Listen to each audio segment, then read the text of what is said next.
শেরপুর জেলার নালিতাবাড়ী উপজেলার নাকুগাঁও স্থলবন্দরে বছর জুড়ে ভারত থেকে আমদানি হয় পাথরসহ বিভিন্ন পণ্য সামগ্রী। বাংলাদেশ থেকেও রপ্তানি হয় প্লাস্টিক সামগ্রী, লুঙ্গি, মশারিসহ নানা পণ্য।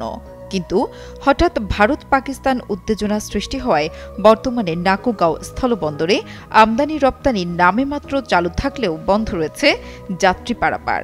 ফলে বৈধ কাগজপত্র ভিসা থাকলেও যাত্রী পারাপার হতে দিচ্ছে না ভারতীয় সীমান্তরক্ষী বাহিনী বিএসএফ। হঠাৎ করে যাত্রী পারাপার বন্ধ থাকায় ব্যবসায়ীরা ভারতে গিয়ে প্রয়োজনীয় পণ্য সামগ্রী নিয়ে আসতে না পারায় আমদানিতে তৈরি হয়েছে ধীরগতি। টানা সপ্তমবারের মতো বেস্ট টিস্যু পেপার ব্র্যান্ড হিসেবে স্বীকৃতি পেয়েছে বসুন্ধরা টিস্যু। ফলে এর প্রভাব হতে পারে সুদূর প্রসারী বলে জানালেন এই কর্মকর্তা। যাত্রী পারাপারে বিএসএফ যাত্রী গ্রহণ করতে কিছুটা অস্বীকৃতি জানাচ্ছে, যার কারণে বর্তমানে বাংলাদেশ থেকে কেউ ওপারে যেতে পারছেন না। তবে চলমান সকল উত্তেজনাকার পরিস্থিতি বন্ধ হয়ে নাকুগাঁও স্থলবন্দরের সকল কার্যক্রম স্বাভাবিক অবস্থায় ফিরবে, এমনটাই আশা স্থানীয়দের।